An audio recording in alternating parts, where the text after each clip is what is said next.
बिस्मिल्लाहिर्रहमानिर्रहीम। अस्सलाम वालेकुम नाज़रीन, आप यूट्यूब चैनल देख रहे हैं। मैं इमरान खान हूँ। नेटो को भी अब ट्रंप ने धमकी लगा दी है। इसके दो मतलब हैं, याद रखिएगा।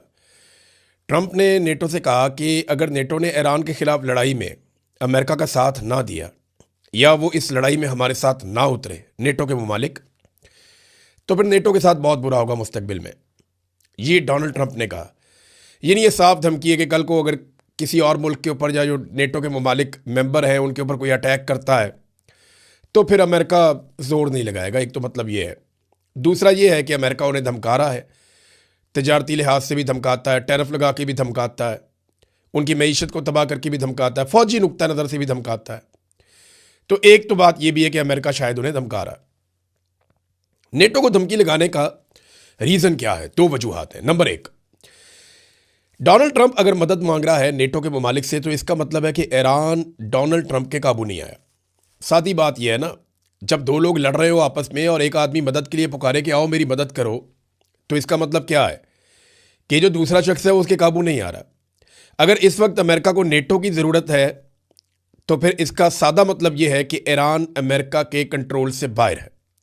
इसराइल और अमेरिका मिलकर अपने सारे वसाइल लगाकर ईरान का मुकाबला नहीं कर पा रहे और उन्हें बहुत सारे और मुल्क चाहिए। नंबर एक।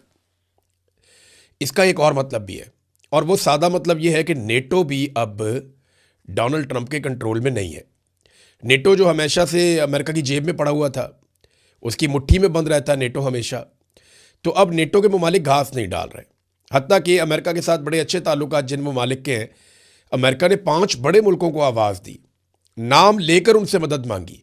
चाइना से, जापान से, साउथ कोरिया से, फिर उन्होंने बरतानिया से और फ्रांस से मदद मांगी। लेकिन इन तमाम मुल्कों में से किसी एक ने भी हामी नहीं भरी कि वो अमेरिका के साथ मदद करने के लिए आ रहे हैं। वजह क्या है? डोनाल्ड ट्रंप तो एक तरह से टके टोकरी हो गए और उन्होंने अमेरिकी सदर का ओहदा भी टके टोकरी कर दिया है। वजह सादी है कि लोग अब एतबार नहीं करते अमेरिका के ऊपर जैसे पहले एतबार करते थे। लेकिन इसके बावजूद कुछ खबरें ऐसी आ रही हैं कि एक कोई इत्तेहाद बनाने की कोशिश की जा रही है और कोई ऐसा बेड़ा तैयार करने की कोशिश की जा रही है जो मशरिक़ वस्ता के अंदर पानियों में जाएगा और जाकर इस बात को यकीनी बनाएगा कि जो आलमी रास्ते हैं तजारत के वो खुले रहें। लेकिन मामला ये है कि जब तक मकामी ममालिक इसके अंदर शामिल नहीं होंगे तब तक कामयाबी नहीं मिलेगी। और ईरान के मसाइल तो मौजूद हैं। यानी बड़ा अजीबोगरीब किस्म का एक दावा अभी पासदारान इनकलाब ने किया। ईरान की जो फोर्स है बहुत ही अजीब, मुझे इस वक्त तो बहुत अजीब लगा। लड़ाई को लगभग 2.5 हफ्ते हो गए, 15-16 दिन हो गए लड़ाई चल रही है। आज 16 तारीख है, 28 तारीख को ये लड़ाई शुरू हुई थी। एक दिन आप वो डाल लें, 16 ये डाल लें आप, तो 2.5 हफ्ते हो गए लड़ाई चल रही है। और 2.5 हफ्तों के बाद ईरान ये कहता है कि हमने अब तक जितने मिसाइल और हथियार इस्तेमाल किए हैं ये आज से 10 साल से पुराने हैं। और ख़ास तौर पे जो हथियार हमने अभी डिज़ाइन किए, पिछले साल जो 12 दिनों की जंग हुई थी जून 2025 में 12 दिनों की जंग हुई थी ना ईरान की, तो उन्होंने कहा जी कि उस जंग के बाद जो हमने सीखा और जो हमने बनाया वो तो अभी हमने तक दिखाया ही नहीं किसी को, उससे तो हमने हमला ही नहीं किया किसी पे अभी तक। और ये बाकायदा ईरानी अफवाज और ईरानी वजारत खारजा बार बार ये बात कर रहे हैं। इसका सादा मतलब आप समझ जाएं कि अभी उनके पास मजीद हथियार बाकी हैं जिन्हें वो चला सकते हैं। बहरहाल ये किस किस्म का एक इत्तेहाद बनाएंगे अमेरिकन, और ये क्या जंगबंदी के बाद काम आएगा, जंगबंदी से पहले आएगा? मुझे ऐसा लगता है कि ईरान के पास फेस सेविंग के लिए बहुत कुछ होगा एंड ऑफ द डे। बेशक आयतुल्लाह अली खामनाई जो है वो शहीद हो गए हैं, लेकिन उनका बेटा आ गया, वो उसी तरह है। बेशक ईरान के अंदर जो है वो रजीम चेंज करने की कोशिश की गई, उनको बहुत ज़्यादा इंफ्रास्ट्रक्चर को नुकसान पहुँचाया गया, लेकिन ईरान कंपनसेट हो सकता है अगर उसके ऊपर से सिर्फ पाबंदियाँ उठा दें। ईरान में ना ये कैपेसिटी बहुत है अपनी इकॉनमी खड़ी करने की। अरब ममालिक की तरह उसके पास भी तेल है और उसके पास बड़ी ज़बरदस्त लेबर भी है और 9 करोड़ लोग भी हैं, आबादी भी ठीक ठाक है।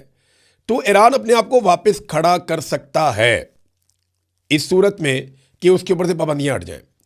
मुझे नहीं लगता कि ईरान को फेस सेविंग के बगैर इस लड़ाई को ख़त्म किया जा सकेगा। और उसके पास अभी भी वो मवाद मौजूद है जिसको आप एटमी मवाद कहते हैं।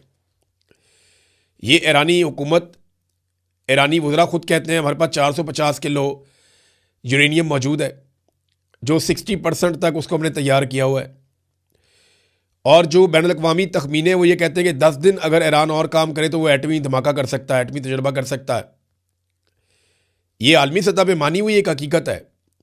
अब जब ईरानी हुकूमत से वज़ीर ख़ारजा से ये पूछा गया बैनुल अक़वामी मीडिया की जानिब से, जनाब वो यूरेनियम किधर है, तो उन्होंने कहा जी वो तो अमेरिका ने बम मारे, वो ज़मीन के नीचे दब गई है कहीं पे।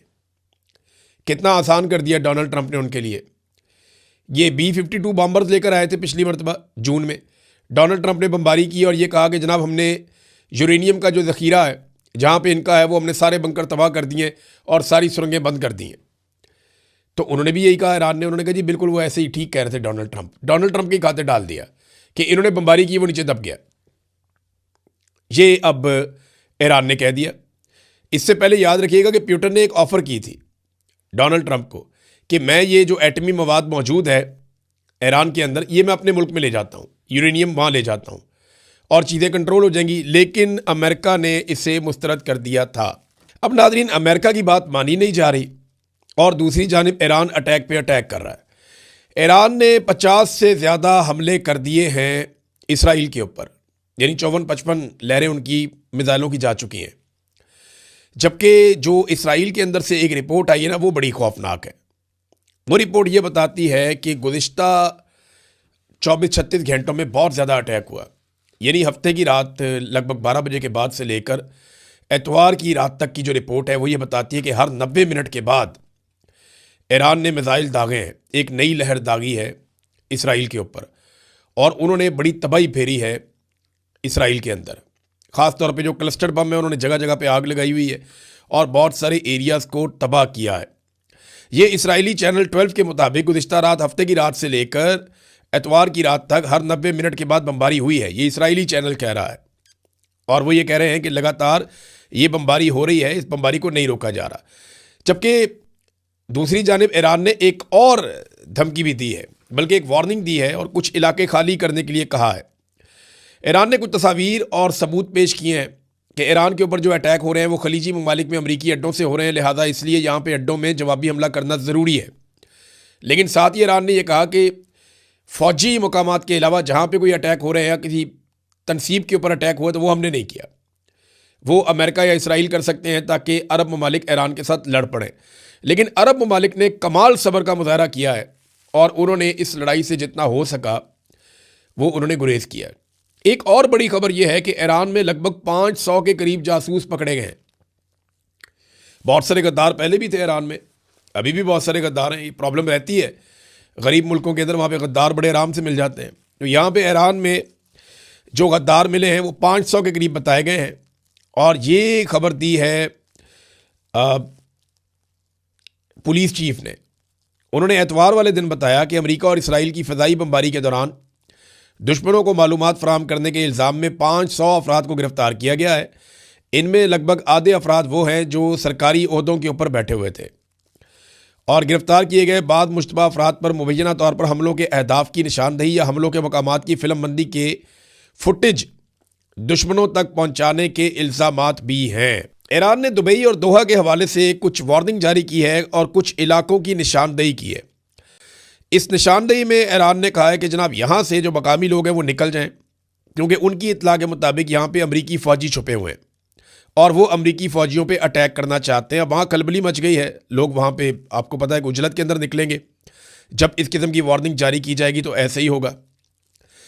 फिर अमेरिका की फ्रस्ट्रेशन का अंदाज़ा आप यहाँ से भी लगा सकते हैं कि ना सिर्फ डोनाल्ड ट्रंप आलमी सतह पे गुस्सा कर रहे हैं, कभी नेटो के ऊपर, कभी किसी और मुल्क के ऊपर, कभी किसी और पे चढ़ाई कर रहे हैं, बहुत उजलत में हैं और बहुत घबराहट का शिकार है। डोनाल्ड ट्रंप की फ्रस्ट्रेशन ख़त्म नहीं हो रही। उसने एक काम किया था मकबूलियत के लिए, वो उल्टा पड़ गया उन्हें। अमेरिका के अंदर भी मीडिया पे चढ़ाई कर दी है पीट हेग्सेट में, और उसने जो है वो अमेरिकी मीडिया को लताड़ के रख दिया। उसने कहा जी आपको डोनाल्ड ट्रंप से दुश्मनी है, आप डोनाल्ड ट्रंप से नफरत करते हैं और डोनाल्ड ट्रंप से नफरत जो है वो आपके डीएनए में, आपके खून में है। कोई भी सदर अमेरिका का ऐसी कामयाबियों का ख्वाब भी नहीं देख सकता था जो डोनाल्ड ट्रंप ने कर दिखाया है। और उसके बाद कहा जी आप अधूरा सच दिखाते हैं, आप घुमा फिरा कर मालूमात वो देते हैं जिससे नुकसान होता है, आप अवामी राय को ख़राब कर रहे हैं। 36 घंटे तक एयरफोर्स का जहाज़ उड़ाना कितना मुश्किल है, कभी आपने इसके ऊपर रिपोर्टिंग की है? कभी आप इसके ऊपर स्टोरीज कर रहे हैं? आप अवामी राय को ख़राब कर रहे हैं। ट्रंप से नफरत इसकी वजह है, यानी आप हमारे कारनामे बताएं ना दुनिया को। ये जैसे पाकिस्तान में होता है, हर फौज की यही ज़हनियत होती है। हर फौज यही चाहती है कि उनको हीरो दिखाया जाए, उनको बड़ा दिखाया जाए। अगर वो हार भी जाएँ तो कहा जाए नहीं जी नहीं, ये जीत गए हैं। अगर वो किसी जगह करप्शन भी करें तो बताया जाए नहीं जी करप्शन नहीं कर रहे, बहुत अच्छे लोग हैं। फौजी मेंटेलिटी ऐसी होती है, जिसके हाथ में हथियार होता है ना, उसका दिमाग ख़राब हो जाता है। तो अमेरिका के अंदर भी वो मीडिया के ऊपर चढ़ दौड़े। उन्होंने कहा जी मीडिया जो है वो कसूरवार है सारी बात का। जब डोनाल्ड ट्रंप और अमेरिकन हुकूमत के हाथ में चीज़ें नहीं आ रही ना, और उन्हें समझ नहीं आ रही कि ईरान को काबू कैसे करें। देखिए, ईरान का नुकसान बहुत ज़्यादा हुआ है। मैं आपको फिर बार बार कहता हूँ कि जब मैं ये कहता हूँ कि ईरान अच्छी लड़ाई लड़ रहा है, तो इसका मतलब ये नहीं है कि ईरान को मार नहीं पड़ रही। ईरान को ज़्यादा मार पड़ रही है। और मैं पहले दिन से एक बात कह रहा हूँ कि ईरान को जो एक चीज़ संभाल के रखनी पड़ेगी वो चेन ऑफ कमांड है। इस लड़ाई के खात्मे तक ईरान को अपनी चेन ऑफ कमांड बरकरार रखनी पड़ेगी, अपने इंपॉर्टेंट लोगों की जानें बचानी पड़ेंगी और उनका आपस में कोऑर्डिनेशन जिंदा रखना पड़ेगा। और जो फौज को अहकामात देने और वहाँ तक अहकामात पहुँचने और जो पूरा इनका सिस्टम है मिसाइलों का या हथियारों का, उस तक जो कोऑर्डिनेशन का पूरा एक निज़ाम है वो कायम रखना पड़ेगा। अगर ईरान ये करने में कामयाब हो गया तो फिर लंबी लड़ाई भी लड़ लेगा, इससे कोई फ़र्क नहीं पड़ता। बकौल ईरानियों के उनके पास बहुत ज़्यादा हथियार हैं। अब एक तरफ तो ईरान अटैक कर रहा है, ये बड़े खौफनाक अटैक ईरान ने किए। गुज़िश्ता 36-48 घंटे इसराइल के लिए बहुत मुश्किल थे, लेकिन इसराइल भी लगातार हमले कर रहा है, ना सिर्फ ईरान के ऊपर बल्कि वो हमले कर रहा है लबनान के ऊपर भी। ईरान की तफसीलात तो मैंने आपको बताई, लगभग 1350 अफराद शहीद हो गए, अब तो 1400 के करीब हो गए। और ईरान में बहुत नुकसान किया है, बड़ी बिल्डिंग तबाह की है, बहुत इंफ्रास्ट्रक्चर को नुकसान पहुंचाया। लेकिन लबनान के अंदर भी लगातार हमले कर रहे हैं। 11 अफराद जो है वो गज़ा में शहीद हो गए हैं, और इनमें 8 पुलिस वाले हैं जो गज़ा में काम करते हैं, फ़लस्तीनी। और गुज़िश्ता 2 हफ्तों के अंदर 2 मार्च के बाद से लेकर अब तक लबनान में 850 अफराद शहीद हो गए हैं। 107 बच्चे हैं और 66 ख़वातीन हैं, और 2105 अफराद वहाँ पे ज़ख्मी हैं, और बड़ी तादाद में ज़ख्मी जो हैं वो ईरान में भी हैं। तो इसराइल ब्रूटल अटैक कर रहा है, और इसमें इसराइल एक वेपन यूज़ कर रहा है जिसे कहते हैं फास्फोरस बम। ये जो फास्फोरस बम है ना, ये एक नॉर्मल साइज़ का बम होता है, इसे फायर किया जाता है। ये टैंक के ज़रिए से भी फायर होता है, अलग अलग किस्म के इसके फायर करने के तरीके हैं। ये बम जब करीब पहुंच जाता है उस इमारत के या उस टारगेट के जिसके ऊपर इसने गिरना होता है, तो 80 या 100 मीटर पहले इस बम के अंदर एक ब्लास्ट होता है, और इसमें से सफ़ेद फास्फोरस बहुत बड़ी मिकदार में उसके टुकड़े निकल के ज़मीन पे जाके गिरते हैं और वो जल रहे होते हैं। ये जो वाइट फास्फोरस है ना, इसमें आग लग जाए तो ये बहुत ज़्यादा हीट जनरेट करता है। इसकी जो गर्माइश होती है ना, या जो हीट होती है, वो ऐसे जैसे जहन्नुम है। मैं मिसाल के तौर पे कह रहा हूँ, 1500 फ़ारेनहाइट, 815 डिग्री सेंटीग्रेड, इतनी खौफनाक गर्मी ये जनरेट करता है, और इसे पानी से भी नहीं बुझाया जा सकता। इसको बुझाना भी तकरीबन नामुमकिन होता है, बहुत मुश्किल हो जाता है। ये जिस चीज़ पे गिरता है उसको राख बना देता है, और जिस इंसान को ये लग जाता है वो मुस्तकिल तौर पे माजूर हो जाता है, या उसकी जान, उसकी तकलीफ जो है वो बड़ी दर्दनाक होती है। तो इसको एक केमिकल हथियार की तरह देखा जाता है पूरी दुनिया में। तो ये वाला जो हथियार है उसे इस्तेमाल कर रहा है इसराइल, और लगातार वो ये लबनान पे भी फेंक रहा है, और लगातार इसको ईरान के ऊपर भी फेंका जा रहा है। ये बहुत अफसोसनाक है। पूरी दुनिया के अंदर इन वेपन्स को डिस्करेज किया जाता है, लेकिन इसराइल इन्हीं हथियारों को लगातार अभी तक इस्तेमाल कर रहा है। नाज़रीन, इसराइल का एक नशरियाती इदारा है कान, उसने एक बहुत बड़ा इंकशाफ किया है। वो ये कहता है कि सिक्योरिटी ज़राए से बहुत बड़ी खबर आई है, और वो खबर ये कहती है कि सिक्योरिटी हुकाम ने इसराइली हुकूमत को ख़बरदार कर दिया, और इसराइली हुकूमत को बताया है कि ईरान के ख़िलाफ़ जंग में किसी किस्म की कोई पेशरफ्त नहीं हो रही, कोई कामयाबी नहीं मिल रही। जंग के अहदाफ पर दोबारा नज़रसानी की जाए और चेक किया जाए कि हम क्या कर सकते हैं। ईरानियों को निज़ाम हुकूमत के ख़िलाफ़ बहुत बड़ी तादाद में सड़कों पर निकालने में मुकम्मल तौर पर नाकामी हुई है, इसका भी एतराफ़ किया गया है। यानी ये जो दावे थे कि जनाब लोग बाहर निकल आएंगे, ईरानी निकल आएंगे, ये सारा कुछ नहीं हो सका।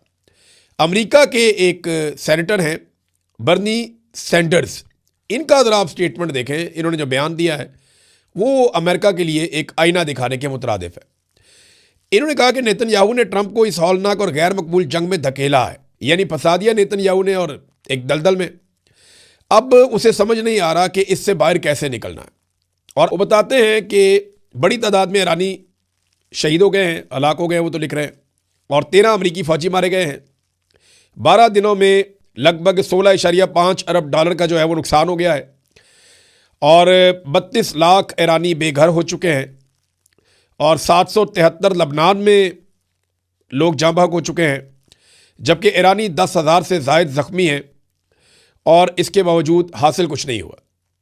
अमेरिका यानी आबनाए हुर्मुज़ भी बंद हो गई और अमेरिका ऐसी जगह फंस गया है जहाँ से वो निकल नहीं पा रहा। देखें, आबनाए हुर्मुज़ को दौरान जंग अगर अमेरिका खुलवा देता है ना तो डोनाल्ड ट्रंप की कुछ इज्जत बच जाएगी, लेकिन अगर टेबल पे बैठ के मुज़ाकरात के नतीजे में आबनाए हुर्मुज़ खुल जाती है और उसके बाद कोई बम नहीं चलता तो फिर ईरान की इखलाकी फतह हो जाएगी। अब अरब जो है वो आहिस्ता आहिस्ता ये सोचेंगे कि अमेरिकन के जो हथियार हैं क्या वो हमारे काम के हैं। अरबों को भी अपने आप को उसी तरह इक्विप करना पड़ेगा, उसी तरह अपने मिसाइल बनाने पड़ेंगे, अपने हथियार तैयार करने पड़ेंगे जैसे ईरान ने किए। देखिए, अरबों को अगर कोई खतरा है तो उनकी लड़ाई तो इसराइल के साथ हुई है माजी में, आइंदा भी ऐसा लगता है उसी के साथ होगी।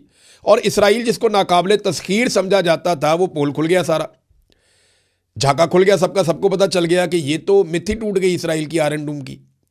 पाकिस्तान के अंदर बहुत सारे जर्नैल सहाफ़ियों को बिठाकर कहते थे कि हमें इसराइल के साथ ताल्लुकात इसलिए भी बनाने चाहिए कि इसराइल के इंडिया के साथ ताल्लुकात है, इंडिया जंग में फ़ायदा उठाता है, इसराइल की टेक्नोलॉजी बहुत अच्छी है, वो नाकाबिले तस्खीर है।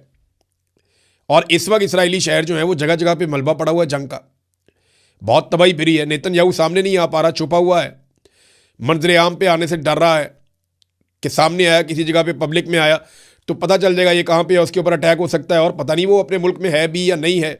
नाज़रीन, अभी तक जिन ममालिक ने मदद की है ईरान की, यानी ऐसी मदद की है जिसमें कुछ मदद फराहम की गई हो, अद्वियात बाकी चीज़ें, वो उनमें चाइना है, रूस है, आज़रबाईजान है और वियतनाम है। ये वो ममालिक हैं जिन्होंने ईरान की मदद की है भाईचारे के हवाले से कि ठीक है आपके मुल्क पे अटैक हो रहा है, हम इसकी मजम्मत करते हैं, आपके लोग शहीद हो रहे हैं, ज़ख्मी हो रहे हैं, आपका इंफ्रास्ट्रक्चर का बहुत नुकसान हो रहा है, आपको अद्वियात की ज़रूरत है, खुराक की ज़रूरत है, ये चीज़ें हम पहुँचा रहे हैं, तो वो इमदादी सामान जा रहा है। पाकिस्तान की जानिब से कोई इमदादी सामान अभी तक ईरान में नहीं गया, जबकि पाकिस्तान के वज़ीर आज़म ने यह हुक्म जारी किया है कि जो रसद है उसको बढ़ाया जाए अशिया खुर्दोनोश की खलीजी ममालिक में। खलीजी ममालिक जहाँ पे मेरे ख्याल में खुराक मौजूद होगी ज़रूर, और खलीजी ममालिक में जो है खुराक वो जा भी सकती है, उनके पास पैसा भी बहुत है, यानी वहाँ खलीजी ममालिक में खुराक पे जमाना अच्छी बात है, बुरी बात नहीं है। लेकिन ईरान की मदद पाकिस्तान को भी करनी चाहिए। जब बाकी ममालिक कर रहे हैं तो पाकिस्तान पीछे क्यों रहे, पाकिस्तान को चाहिए वो भी करे। लेकिन पाकिस्तान ने एक और हुक्म जारी कर दिया है और पाकिस्तान के मीडिया को किया गया है कि कुछ भी हो जाए, अब जो आबनाए हुर्मुज़ से पाकिस्तान का अगर कोई कार्गो गुजरता है तो उसके बारे में किसी किस्म की कोई खबर मीडिया के अंदर नहीं दी जाएगी। और एक चीज़ और है, डोनाल्ड ट्रंप ने कहा कि वो तफरीह के लिए भी बम मारता है। डोनाल्ड ट्रंप का अपना स्टेटमेंट है ना कि हम बार बार जजीरों पे बम मारेंगे और तफरीह के लिए मारेंगे, फ़न के लिए मारेंगे, इंजॉय करने के लिए, मज़ा लेने के लिए मारेंगे। तो जो शख्स तफरीह के लिए बम बरसाए उसे अमन का नोबल इनाम देने वाले कितने बड़े ज़हनी मरीज़ होंगे आप ये सोचें। और वो उससे बड़े ज़हनी मरीज़ तब साबित होंगे जब वो कह रहा है कि मुझे बम मार के तफरीह मिलती है और ये अमन के नोबल इनाम की नामजदगी वापस नहीं ले रहे। तो नाज़रीन, कमाल किस्म की जोड़ी बन गई है। जैसा ट्रंप है वैसे ही उसके पाकिस्तानी टाउट हैं। वो कहता है जनाब उसको बम मारने का, मिसाइल मारने का मज़ा आ रहा है, वो उसकी तफरीह है, और ये कहते हैं जनाब आप तो बहुत अच्छे हैं, आपको तो अमन का नोबेल इनाम मिलना चाहिए। और दोनों अपनी अपनी बात से पीछे भी नहीं हटते। कैसे लोग हैं। अब तक के लिए इतनी, अपना ख्याल रखिएगा, अपने इस चैनल का भी। अल्लाह हाफ़िज़।